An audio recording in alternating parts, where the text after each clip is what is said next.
saking tengahing samudra.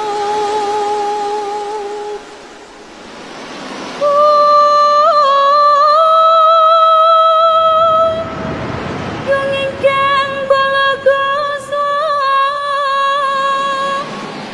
abrabusananira. Om Swastiastu, kembali lagi di channel Santi Dharma Chandra. Saat ini Santi berada di Singaraja, tepatnya di Gria Giri Adi Bali Dwipa, di Tegal Asih, Pucak Sari, Buleleng, Bali. Nah, sekarang Santi mau belajar sedikit-sedikit bahasa Bali. Rahajeng Rawuh, itu artinya apa, Dek Doni? Rajeng Rauh Kayak selamat artinya datang gitu. selamat datang ya. Selamat datang gitu, selamat datang. Punapi Gatre itu artinya apa kabar. Jadi Santi karena sekarang tinggal di Bali harus banyak belajar bahasa Bali. Punapi Gatre, Astungkare. Oke, semoga becik-becik saja. Bener gak sih? Jadi kurang lebih seperti itulah ya. Jadi nanti kalau buat teman-teman yang mau ingin belajar bahasa Bali jadi gurunya Santi, boleh nanti Santi tolong diajarin, ya kan? Baiklah, setelah ini ada diskusi yang sangat menarik dengan Ratu Resi. Jadi bagaimana cara kita untuk meningkatkan energi positif atau energi untuk lebih baik lagi di saat kita lagi down, lagi sedih. Itu tips-tipsnya seperti apa sih? Kan karena kita juga belajar agama Hindu, belajar agama Dharma harus sebagai penghiburan jiwa kita. Jangan kemana-mana, tetap di channel Santi Dharma Chandra. Sukses. Om Swastiastu. Om Swastiastu. Kembali lagi di channel Santi Dharma Chandra. Saat ini Santi berada di Gria Giri Adi Buddha Bali Dwipa bersama Ratu Resi Sri Begawan Adi Resi Bude Waisnawa Acaryananda. Jadi Santi ulangi lagi ya. Sri Begawan Resi Buddha Waisnawa Acaryananda. Panjang sekali Ratu. Jadi Santi cukup banyak untuk nama Ratu Resi. Itu nama dari gaibnya soalnya. Oh, seperti itu, panjang sekali ya. Baiklah Ratu, sebelumnya matur suksma sudah diberikan kesempatan buat di Gria belajar banyak hal karena memang kalau Santi lagi low energy ya, lagi galau, lagi pusing, larinya ke Gria ke sini. Matur suksma Ratu. Baiklah Ratu, karena kan banyak tentang dari pertanyaan dari umat Semeton, terus pertanyaan dari umat sedharma, terus dari teman-teman seperti itu kan. Proses hidup ini kan nggak langsung untuk bahagia seperti itu. Jadi ada yang ketika kita lagi down, lagi terpuruk lah, entah habis dari perceraian, kehilangan, atau urusan pekerjaan, sakit dan lain-lain. Itu kan energi lagi loh. Iya. Untuk nasihat dari Ratu Resi untuk menaikkan energi bagaimana? Sukses. Oh iya. Bicara masalah kehidupan ya. Yeah. Jadi kehidupan itu adalah sebenarnya sangat bahagia sebenarnya. Cuma kadang-kadang manusia tidak bisa membahagiakan dirinya karena perumat masalah kan itu. Jadi kadang-kadang masalah itu sebenarnya bisa diselesaikan dengan bisa, tapi kadang-kadang karena manusia punya keterbatasan akhirnya terjadilah penyimpangan-penyimpangan. Contoh seperti ada seperti tadi dibilang kawin, habis itu cerai, down. Begitu juga ada yang sakit, meninggal. Itu kan semua bagian dari siklus kehidupan sebenarnya. Siklus kehidupan karma masa lalu yang dibawa sekarang ini sebenarnya. Apapun yang terjadi di hari ini, saat ini juga bagian dari energi masa lalu. Jadi ada pertemuan Nana Santi dengan siapa, dengan orang siapa, itu bagian dari jodoh karma di masa lalu yang ke bawah sekarang sebenarnya. Jadi gitu. Jadi semua kehidupan di Percepade ini sudah punya karma masing-masing. Binatang pun punya karma dia. Pohon pun punya karma. Kadang-kadang contoh pohon. Pohon dia tumbuh di tempat yang gersang. Begitu suatu saat ada orang yang datang, oh ini tumbuhan yang bisa dipergunakan untuk obat. Jadi dia berguna, membayar karma untuk manusia. Nah, sedangkan manusia kadang-kadang tidak mau membayar karmanya ke alam semesta. Contoh seperti bahasa tadi, mengapa bisa cerai? Sebenarnya kalau kita diamati banyak faktor yang membuat kita cerai. Pertama mungkin tidak kecocokan, kedua mungkin dari karmanya sudah terputus, atau ketiga mungkin ya mungkin ada permasalahan ekonomi dan sebagainya yang tidak. Nah, kadang-kadang penyebab ini adalah dari rasa sebenarnya, rasa dari seorang hati perempuan, hati ataupun laki-laki yang tidak bisa menyatukan. Mungkin pada saat ya pacaran mungkin happy saja, yang dilihat mungkin yang bagus-bagus. Nah, begitu kita masuk ke ranah rumah tangga, baru kelihatan terjadi permasalahan kecil-kecil. Akhirnya masalah kecil itu bukannya diredam, tapi malah dipakai pemicu. Akhirnya ini yang membuat kadang-kadang cerai. Padahal pada saat itu begitu ada masalah, sebenarnya semua itu bisa diselesaikan asal kita mau. Nah, begini, tangan kita begini, hati dengan dingin, tidak ada permasalahan yang tidak bisa diselesaikan. Nah, umpamanya, contohnya umpamanya laki-lakinya keras begini, nggak mau bertahan dengan pendiriannya, saya kok begini. Nah, kadang-kadang inilah karma namanya. Jadi si perempuan harus menerima karmanya laki-laki. Begitu keras. Nah, sekarang nggak bisa sebagai perempuan harus bisa mengimbangi, mengimbangin laki-laki itu. Nah, kalau sudah keras kita ya sedikitnya ya jangan sampai ikut keras lah, gitu. Jangan ikut bertarung di api yang panas. Berarti menurunkan ego juga. Jadi turunkan egonya sedikit, itu umpamanya. Nah, tip-tip untuk di masyarakat, kadang-kadang banyak sekali permasalahan-masalahan yang selama ini kecil tapi dibesar-besarkan. Contoh aja misalnya uang umpamanya. Uang kecil, uang 50.000 umpamanya bisa membuat suami istri bisa berantem pada uang cuma 50.000. Kan gitu. Nah, padahal kecil sekali, tapi karena tidak ada energi ketulusan kasih sayang yang tulus, itu akhirnya jadi perpecahan sedikit. Contoh begitu. Apalagi sampai lihat ada pembunuhan kemarin. Kemarin yang di Jawa Tengah Pati atau mana? Ya, itu kan ada pembunuhan begitu. Seorang istri membunuh suami, waduh, gimana bisa begitu? Nah, jadi begitulah realitanya di zaman sekarang. Nah, untuk menghadapi hal-hal seperti itu, pertama yang perlu kita lakukan di keadaan sekarang, pertama rajin sembahyang. Pada saat kita berbenturan dengan energi itu, jangan ikut di dalamnya. Ya, hindarin. Umpama ada orang yang marah sama kita, ya kita hindarin, jangan usah ikut di lingkungan itu. Pada saat orang yang lagi dia mabuk umpamanya, jangan ikut di lingkungan itu, hindarin. Lebih baik kita ambil air wudhu atau cuci, kita sembahyang. Ya, hari itu jam tertentu, terutama kalau bisa jam 12 malam, bagus sekali sembahyang untuk mencapai energi yang lebih baik, lebih down. Kita bisa memahami keadaan kita, bisa memahami keadaan orang lain, dan bisa memahami keadaan lingkungan. Kalau kita bisa begitu, pain-pain saja sebenarnya. Apapun masalahnya kita bisa selesaikan sebenarnya. Sembahyang. Tapi kadang kan malas gitu orang. Berarti gimana? Iya, kalau orang yang malas, berarti dia nggak mau berusaha. Karena hidup kan perlu perjuangan. Kalau sudah hidup mau berjuang untuk merubah dirinya lebih baik, pasti. Tapi kalau orang tidak sembahyang, ya tapi dia mau berjuang sih nggak apa-apa.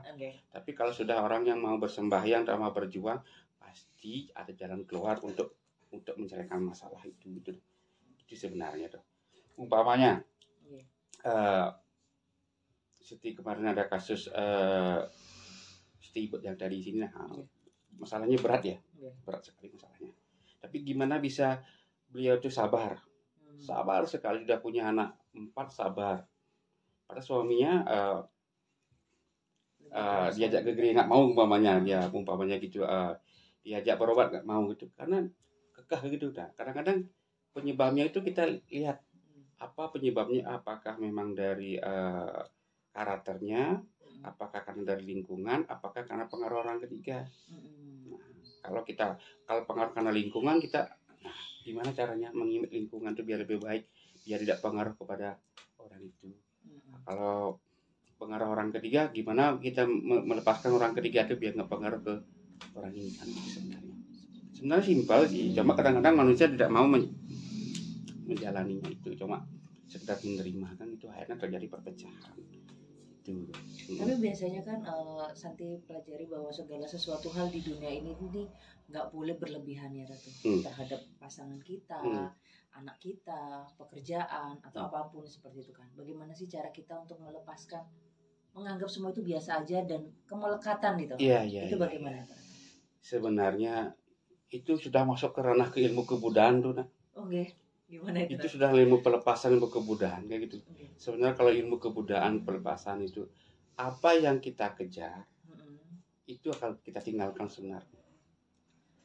Contoh, kalau kita mengejar harta, bisa kita akan meninggalkan harta itu sendiri. Atau harta itu yang meninggalkan kita. Contoh kayak yang ketiga, kita sekarang mengejar jabatan, nanti jabatan itu akan menjatuhkan kita sendiri. Tapi kalau kita biasa-biasa dengan karma kita bekerja, berpikir sesuai dengan karma kita yang lebih baik. Jadi biasa-biasa tidak terjadi permasalahan itu. Tapi kalau kita intinya mengejar, itu akan membuat kita jatuh.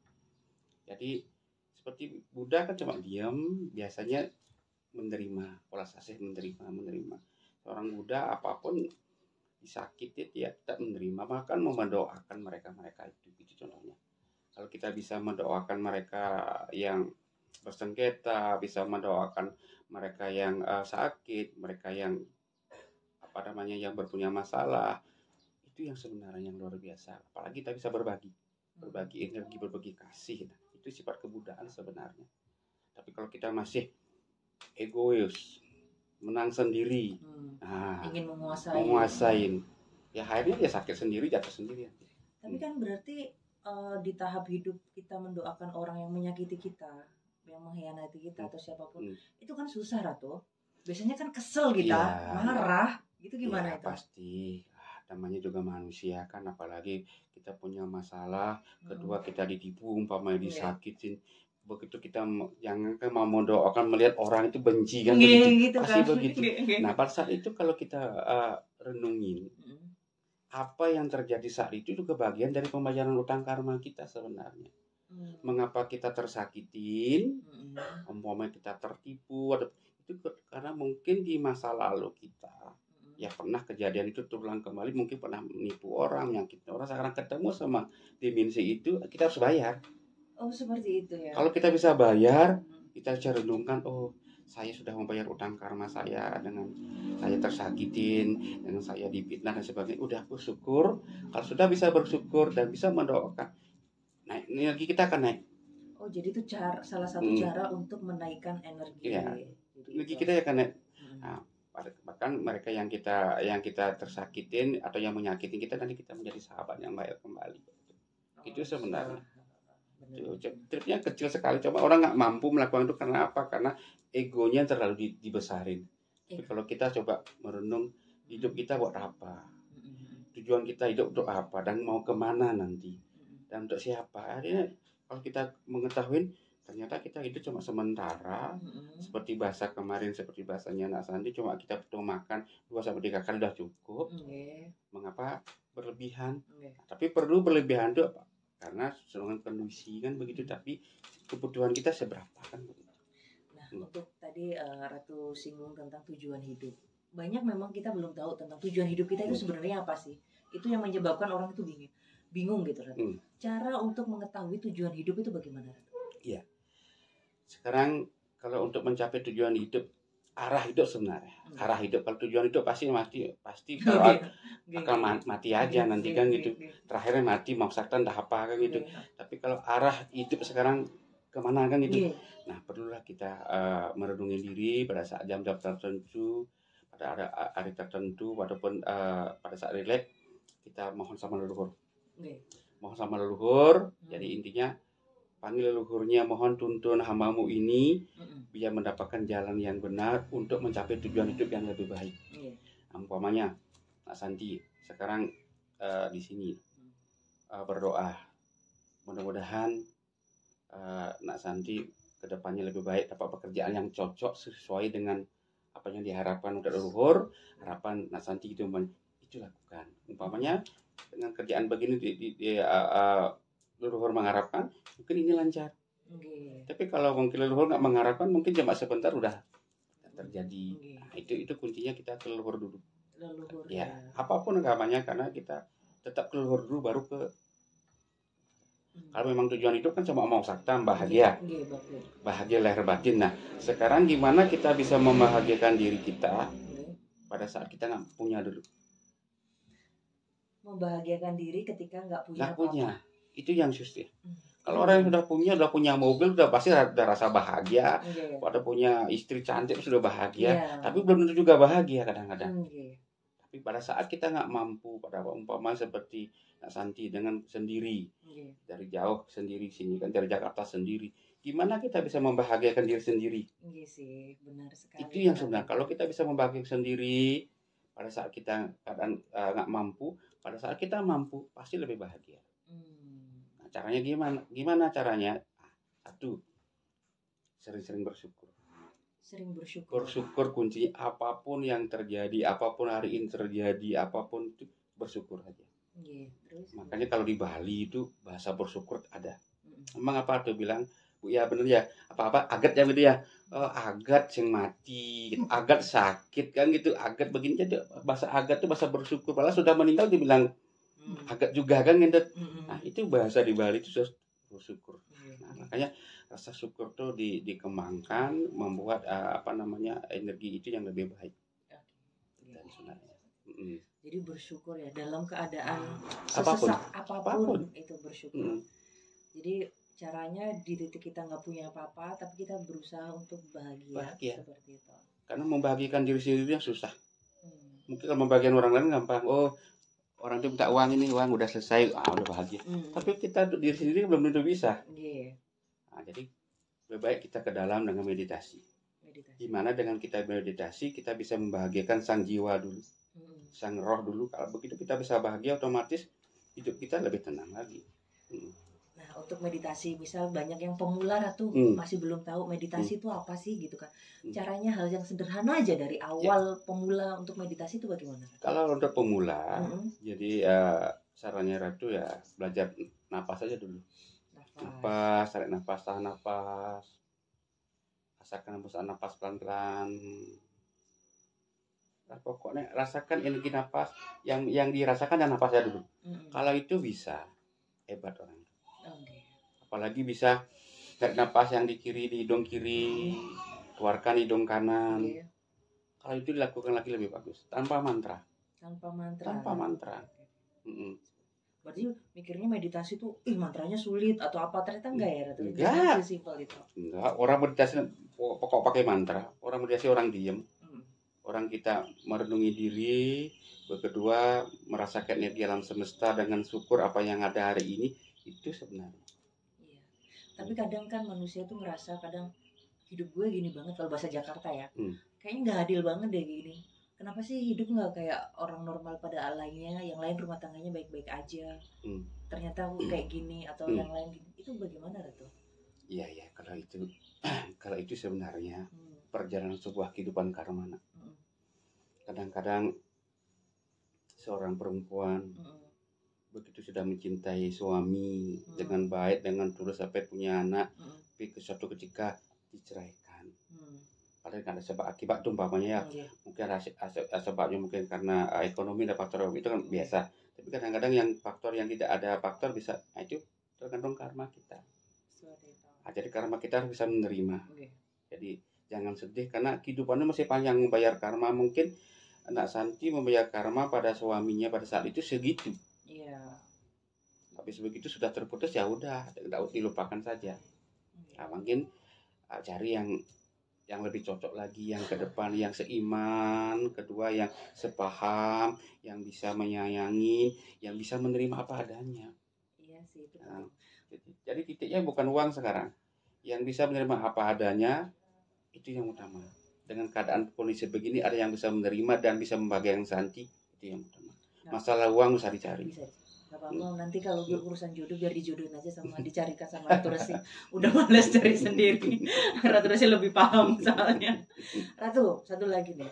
Kan Santi kemarin itu capek banget ya. Udah stres banget. Tapi kenapa sih pas udah sampai di Gria kok fresh lagi, ketawa lagi. Dan Ratu itu banyak tamu pas waktu Santi kesini tuh kan. apa nggak capek Ratu ngasih energi yang positif ke umat banyak? Pasti umat yang kesini tuh pasti yang bermasalah pasti ya. Iya. Pasti nggak ada yang lagi happy terus bahagia, langsung kebanyakan yang punya masalah. Itu gimana sih Ratu kok Contoh bisa kemarin menciptakan Santi kan seperti lihat itu? dari pagi Nggih. sampai malam. Nggih. Orang datang berbondong-bondong, baik penjabat, Nggih. baik orang biasa dan sebagainya. Pasti yang ke gereja pasti orang bermasalah.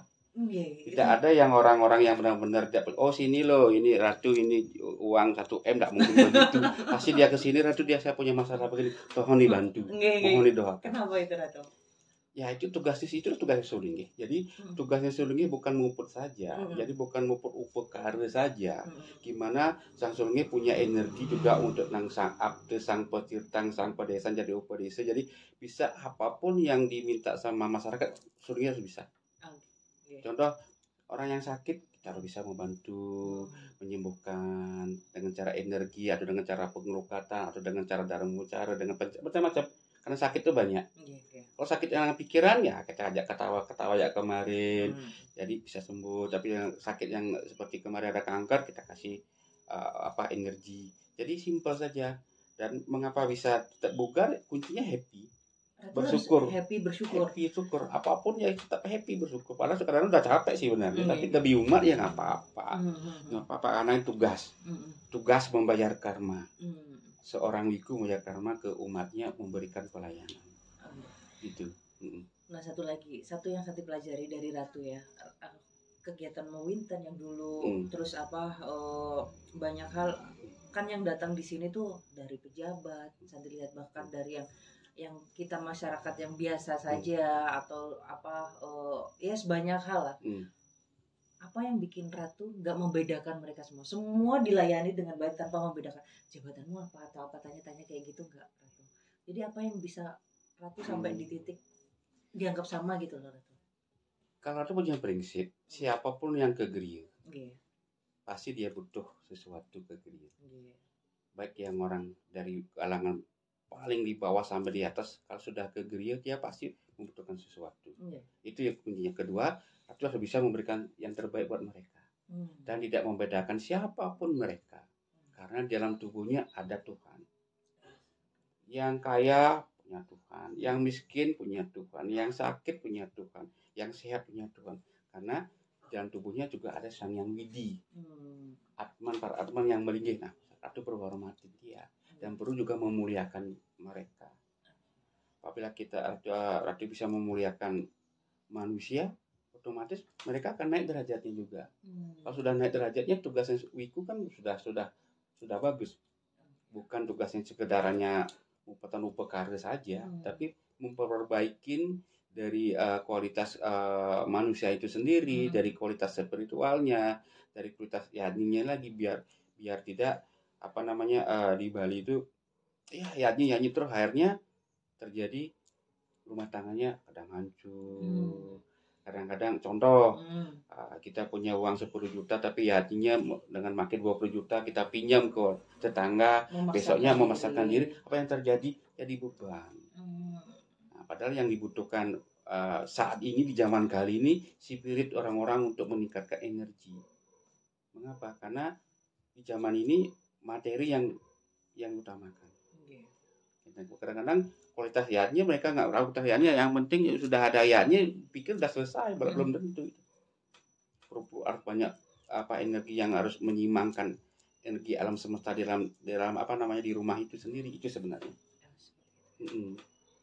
Baiklah, jadi itu untuk bagaimana cara Ratu memperlakukan umat sedharma yang nangkil ke gereja untuk memberikan energi positif tanpa memandang dari mana kan kadang itu ya kita lihat realitanya di zaman sekarang itu yang dilihat itu kan dari materi. Kalau nggak punya kadang kalau bahasa Jakarta siapa lu gitu kan. Kalau gitu. Masih kita berpikiran materi, itu gimana, masih berpikiran uang, baru begitu. Oh di penjabat, kita layani dengan baik. Ini begitu uangnya banyak gitu. Enggak. Siapapun datang ke Sinta pejabat, entah pejabat tertinggi ya biasa aja duduk di bawah. Iya sih ya, kayak kemarin juga Santi lihat kok. Ya ngopi bareng, gitu, makan bareng. Kan tidak ada yang tidak dibedakan. Gitu. Itu karena ada punya prinsip adalah pada intinya semua itu udah sama. Iya. Manusia sama. Yang membedakan karma. Karma mereka yang membedakan saat ini. Itu saja. Tapi kalau mereka mau merubah karmanya lebih baik dan belajar, dia pasti akan meningkat energinya. Itu sebenarnya. Baiklah, itu tadi episode bagaimana kita meningkatkan energi. Nanti ada part lain, jadi nanti kita bagi untuk beberapa episode, jadi biar kita tahu untuk setiap tayangannya. Jadi yang Santi rangkum ya Ratu, kita harus banyak bersyukur apapun kondisinya itu, dalam keadaan sakit, sesak, sesempit apapun, bahkan kita bahagia juga harus lebih bersyukur lagi. Terus yang kedua adalah mendoakan apapun yang ada terjadi dalam hidup kita, termasuk yang membenci kita, itu yang utama kita. Kalau kita bisa mendoakan orang yang membenci kita, yang menyakiti, itu yang luar biasa. Yang susah kita bisa lakukan, hasilnya pasti bagus. Kalau kita mendoakan diri sendiri, oh semoga saya sehat, bahagia, sejahtera, itu kan sudah egois ya, egois sendiri itu. Terus habis itu kita harus rajin sembahyang dan meditasi seperti itu. Jadi itu tips-tips dari Ratu Resi, bahwasanya kita harus tetap meningkatkan energi itu. Jadi biar nggak, karena kalau energi lu itu juga gampang sakit juga nggak Ratu? Kena virus gampang. Batuk itu cepat kena virus. Tapi kalau kita sering meditasi, sering yoga, asonggar. Jadi penyakit yang ringan-ringan tuh hilang. Baiklah Ratu Resi, untuk episode yang tentang bagaimana cara menaikkan energi, terima kasih. Nanti Santi mau tanya lagi di episode nanti untuk bahas apa banyak sih? Kalau kita bahas tentang cara untuk menaikkan energi banyak sekali. Kalau kita di Bali ada Banten, ketemu Banten bisa. Banyak jadi. Kalau kita spirit dengan energi spirit bisa. Tapi banyak sekali sebenarnya. Kalau itu dibahas mungkin nanti bisa langsung ke panjang sekali gitu. Ke Gria di Banjar Tegal Asi, Desa Pucak Sari Ratu, di Kecamatan Busung. Nanti di Google Maps kan sudah ada, itu langsung kita ketik aja Gria Giri Adi Buddha Bali Dwipa di internet, di Google Maps langsung menuju ke sini, meskipun jalannya berkelok-kelok dari Denpasar. 2 jam dapat di Masar. Oke. Luar biasa. Jadi teknik untuk peningkatan energi itu banyak sekali. Ya dari kalau kita pakai tantram, pakai mantram, dari yantram banyak. Tergantung kemampuan umat yang mana. Yang mampu, yang nyaman. Yang nyaman kan gitu. Seperti kita mau ke pasar, bawa kendaraan apa, silahkan. Yang penting nyampe di pasar, itu aja sebenarnya. Kalau Santi tipe kalanya harus ke grill. Kalau nggak gitu pusing Santi. Karena harus banyak diskusi sama Ratu. Terus Santi seperti ini seperti itu. Iya. Baiklah Suksma Ratu, mohon doanya agar channel Santi dan Mas Chandra bermanfaat bagi umat sedharma. Semoga bermanfaat bagi semua umat Dharma yang ada di Nusantara yang menyaksikan channelnya Anak Santi. Semoga terberkatin. Semoga Dharma yang ada di Nusantara bergerak menuju kebahagiaan. Om Santi.